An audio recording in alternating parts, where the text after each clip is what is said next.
Ladies and gentlemen, welcome to a special episode, short and sharp for you guys, giving you the breaking news on what's going on in Sydney right now.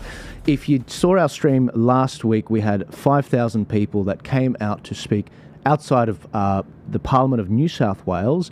The Greens proposed a bill essentially to force religious hospitals to actually perform abortions, and obviously the religious community, just like in 2019, they've come out, they've opposed it, thanks to some phenomenal people like Dr. Joanna Howe, Charlie Barkos, the Australian Christian Lobby, and a myriad of Christian groups. They've all come together to oppose this thing, as well as many non-Christian groups as well, which has been really encouraging. Now, there is a debate which is about to take place today in the Parliament, and I wanted to give you a very quick, short, sharp video in 20 minutes on what exactly is happening. Now, this isn't my area. I am not the go-to person on this topic. So to help me meander through this topic, I've got the lovely Dr. Joanna Howe. Welcome to the Ark podcast. Hi, Joel. It's so good to be here. I'm very impressed by your studio. Now, look, welcome. Look, it's meant to be used, and we want to crank as many episodes out. I think we've got 7 coming out this week, something crazy, Rami. Yeah. So welcome to episode 33 of the Ark podcast. Joanna,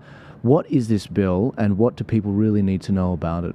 Mm-hmm. So it's a bill that's been introduced by the Greens through Amanda Conn, who's a former abortionist herself, and she describes being an abortionist as an experience of joy and empowerment. So that gives you an idea of how sick and twisted her mind is, that she would describe killing babies in utero as something joyful. So this bill does 4 things. The first is it allows the Minister for Health to make a directive to any public health organisation to perform abortions, and that health organisation must comply. So that's in the bill, must comply. So there's no discretion about whether they do this or not. And Catholic and other faith-based healthcare providers are publicly funded. So we saw this in Canberra when the Greens and Labor worked together to close down and take over. So they didn't close it down, they forcibly acquired it against the will of the health workers in that institution. They took over Calvary Public Hospital because it wouldn't provide abortions or euthanasia. So that's the first part of the bill. The second part is to turn midwives and nurses into abortionists, so to give them that capacity to kill babies, which has never been part of their job description. The third part of the bill is to force doctors to be involved in abortion. So it actually greatly erodes freedom of conscience, because they now have to actively transfer to someone who will carry out the abortion. They have to have a reasonably practical belief that this person who they're referring to will kill that child. Right. And then the fourth, and this should give you an idea, Joel, of what the agenda really is, because it's basically to placate the big abortion industry and to cover up. And the fourth part is to say you no longer need to report abortions. So to remove the data reporting requirements, which are already quite minimal. So everything about this bill is frightening and disgusting and authoritarian. And the really scary thing about it, although it shouldn't come as a surprise given the way the Greens operate, they brought it on quickly. They wanted to bring the debate on quickly. And that rally that you just mentioned, we had to pull that together in less than a week because we just decided, well, we can't let this happen, even though this means we're going to have to pull out all stops to try and get people. And the politicians came out from the Parliament, as did the press gallery, because they were so shocked to see that many people turn up to oppose this bill that the media hadn't reported on. Yes. And yet the people turned up. And you've flown in from interstate for obviously you're born and raised in New South Wales, but you've moved to South Australia because a guy stole your heart. God bless him. Lovely guy. I don't blame her. So when it comes to you flying in here, you are worried about this taking over your home state. Absolutely. So this is Victoria in 2008. Victoria in 2008 introduced abortion up to birth in the Parliament. Dan Andrews was health minister. This was his baby. Oh. And if we had stopped it then, we wouldn't have abortion up to birth in every state and territory across Australia in 2025. Right now, people don't realise how serious this is. If this bill passes in New South Wales, the Greens have an agenda to do this federally, to do it in every state and territory. It will be rolled out, and there will be no such thing as a faith-based healthcare provider. There will be no such thing as a pro-life health worker, and we will have no transparency and accountability around abortion. Like, we thought it couldn't get worse than abortion up to birth, but this bill takes us to a place where I don't think we'll even recognise our country. No. Can I ask, because we've often chatted on the phone, and the first time I remember we met, we were in Canberra because you were fighting for a slightly different issue. It's the Babies Born Alive bill. Yep. And you rightly pointed out to me privately, Joel, this isn't an abortion thing. This is when there's a legal grey zone when it comes to a baby that survives an abortion, especially if it's full term. The doctors need clarity legally. Do they give that child medical care, or do they just let it bleed out, essentially? And so you understand optics, I think, and the idea that you were saying, hang on, Joel, this isn't an abortion thing or not. We can beat this by saying, no, this is a humanitarian thing. If the child is bleeding out from an abortion, I mean, we need to add that legal framework. So we went to Canberra. The stream did incredibly well, and it elevated this issue up there. Where do things stand with the Liberals on a state and federal level with abortion to birth, but also with abortion generally? Do you think are they where you'd like them to be? Absolutely not. They're pathetic. Okay, right. Yeah. So the Liberals are not a pro-life party, and people who want to support pro-life politicians, and I believe that Australians should make this the issue of their vote. I think it's the litmus test of whether someone's standing for good or whether they're standing for evil. If you stand up for the rights of these defenceless, innocent human beings, you'll be good on the other stuff. And yet the Liberal Party is nowhere even close to the Republican Party in the US. And an example is this bill in New South Wales. Not only is this a pro-abortion bill, but it's also a religious persecution bill. The Liberals are giving it a conscience vote. There is no way that in America the Republicans would have given this a conscience vote. They would have just known that this is a bill that harms freedom of religion, freedom of speech, freedom of conscience, and those are values that they should stand by. Here, the Liberal Party is so weak in New South Wales that they couldn't even get it together to oppose this bill as a bloc. And you know, Peter Dutton has said we're not going to talk about abortion in this federal election. David Christophilly in Queensland has banned the parliament from even discussing it. It's ridiculous. It's insane. And Libby Medham in WA, she's just been ousted, thankfully, as the leader. But she stood up in the parliament when they were debating abortion up to birth 18 months ago, and she said, oh, we don't think that babies who survive their abortions should be referred to the coroner. So she voted for covering up the plight of newborns who survive their abortion, and sometimes those babies survive for hours. Yes. So, you know, the level of cover-up, but also callousness from the Liberal Party, in some ways I think they're worse than Labor because they pretend to be good and they're snakes. With the Liberal Party, I know you know this, Peter Dutton as well, he actually wanted Matt Canavan to withdraw a bill. Around babies born alive. How do you, what happened with that specifically? So I think that the Liberals were concerned about the abortion issue blowing up, partly because of the bill that I'd introduced in the South Australian Parliament, working with some good Liberal politicians. Ben Hood's a good one. And this bill simply said that if a baby is 28 weeks or older, so in the third trimester, that instead of killing the baby and delivering them stillborn, the mother could end her pregnancy but deliver her baby alive. So she has to go through labour anyway. She just delivers a baby who's alive. It should be a no-brainer, and it is for 99% of Australians, but the politicians in the parliament are so extreme that this lost by one vote. Dutton was so worried, as was Christophilly in Queensland, about this blowing up an issue that they felt they couldn't control. Culture war. They didn't want to get involved in a culture war. It's Trumpian politics. And so they just wanted to shut it down, and there was pressure placed on Matt Canavan to remove his bill. Jacinta Price had come out the week after we lost by one vote and said, you know, I think we've gone too far on abortion. She said, I don't think she's against first trimester abortion, but she said, I think we've just gone too far, the fact that it's available up until birth for any reason.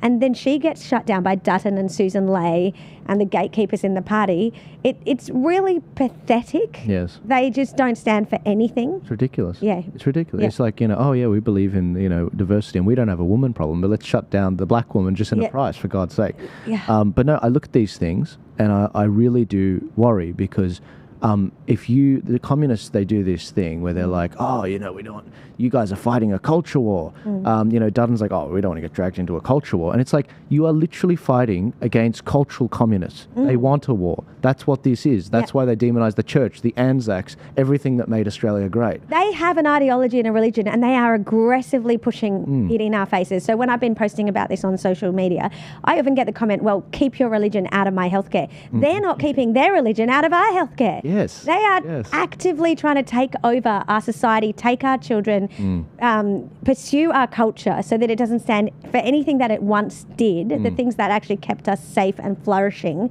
They want to destroy all of that. And this bill is a perfect example, because if it passes, Premier Minns himself has acknowledged it will lead to an exodus of health workers from the system. And yet the Greens say this is a bill about expanding access to healthcare. Actually, it will destroy hospitals and destroy the healthcare system, because workers, I've spoken to hundreds now of workers who are saying we couldn't exist as nurses, midwives or doctors.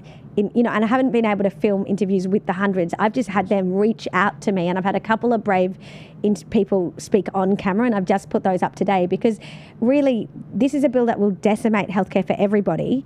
And so that tells you something about the Greens and their agenda. They're not interested in helping. They actually want to create chaos and destruction. And I think people need to wake up. It's the same with the Teals. Yes. And I think these people sometimes dress nicer and look more professional and posh, but they essentially have the same agenda, which is one of evil. Yes. It's crazy, because on the one hand, and my audience is familiar with this, they say, oh, my body, my choice, keep your religion out of it. But at the same time, without getting into the debate, you have this COVID period where you didn't have my body, my choice with the vaccines. Where were you guys? You guys are at your homes. You didn't fight for any of these nurses. And now, on top of that, we've got all these shortages with regards to nurses because of these jab mandates. I get nurses come up to me all the time saying, I had to get a fake one. I had to pay $3,000, $5,000 for a fake one just so I can keep my job. Now they want to make it even worse. They're completely full of it. And it's really frustrating, because where does this end? Yeah. Well, that's why I started speaking up, because I had a very safe job as an associate professor of law at Adelaide University, and my career was doing very well. I'd always published on the right side, according to the left, in that I'd spoken a lot about migrant worker exploitation and vulnerability, and that didn't challenge them. Used to be in the Labor Party. Yeah, absolutely. Yeah. But when my home parliament of South Australia legislated abortion up to birth in 2021, I thought, how can I speak up for vulnerable people and for justice if I don't speak up for these babies who have no voice, and fight for genuine solutions for their mums? But that's when the activists, just for 2.5 years, have been pursuing me. I've had 6 investigations at work. I had to take my university to the Fair Work Commission. But my message to your audience, and I'm sure you tell them this all the time, is this only changes if we all speak up. There's no point just you having a mic and me having a mic. We just actually need an outpouring of Australians saying we are no longer going to be shamed into silence, because I think that's what the other side has done so well. They've sort of said, if you speak up about any of these issues, you're a bigot. You're going against inclusivity, and you're making people feel bad. And, I had someone senior at work say to me, you're going against the university values. And I just said, and I said, which values? And they said, of respect. And I said, truth is a higher value than respect. And everything I say is true. Exactly. And it might not be nice.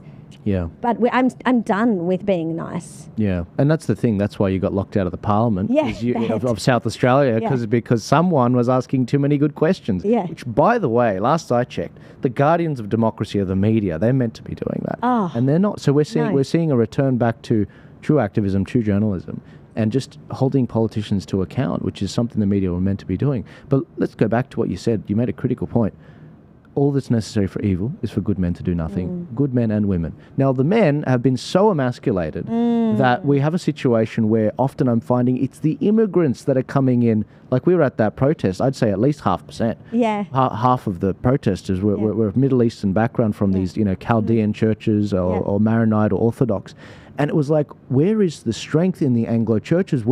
This country was founded on the Anglican Church. They were so powerful, they kept the Catholics out for a very long time. And then where are the Catholics? Like, don't get me wrong, the Maronites turned out and many Catholics turned out.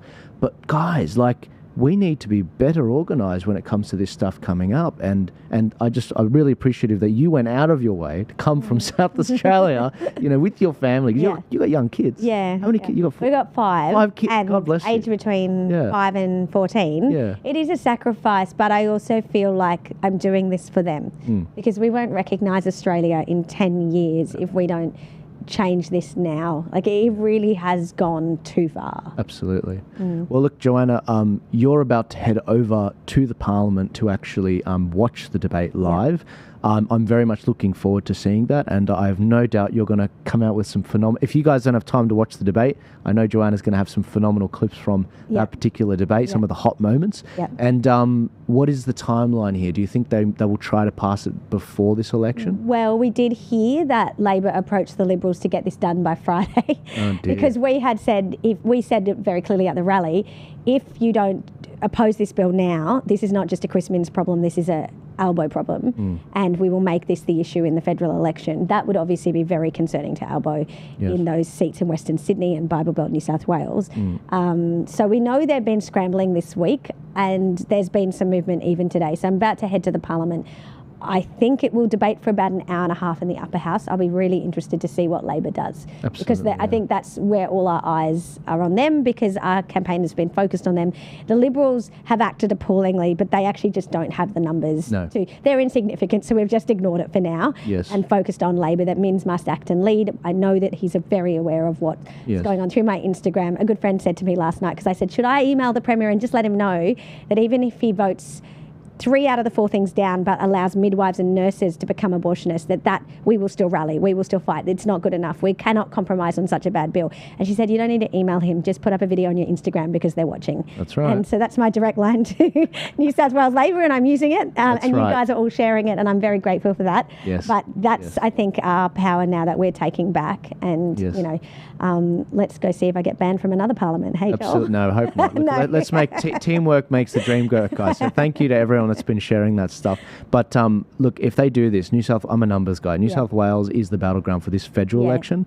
And if they want to lose a bunch of seats, then that's what's going to happen. But also, in order to pass this, they need the crossbenchers in the Senate to either cross the floor. If the Liberals stay, we still have to go after the shooters, farmers, fishers, legalise cannabis. Obviously, the Libertarians, John Ruddick, and I think they're supportive, and I think the shooters are supportive. I've heard good Mark things. Latham and Rod Roberts, they're doing a phenomenal job. But we need. So the shooters are on side? I think so. Oh, that's good to hear. We just need that legalised cannabis. Just be like, we respect you, you know. But you know the numbers better in New South Wales than me. So I've just been focusing on Labor. But my hope is that it just does. My hope is that this week we just get this indication that Labor's going to oppose it. Then it just won't pass, I think. And then we come back after May and we just make sure that when they actually vote, they stick to that commitment. My worry is, I think if they put it to a vote, lower house very easily will pass, especially if it's a conscience vote. But the upper house, if I was Labor and I wanted to pass it, I'd do a conscious vote, because some of those Liberals will cross the floor. They will. And you will realise that they are Liberals in name only. Yeah, we have them in South Australia too. Absolutely. We would have won that third trimester abortion ban bill if all of the Liberals had voted against it and for the babies, and they didn't.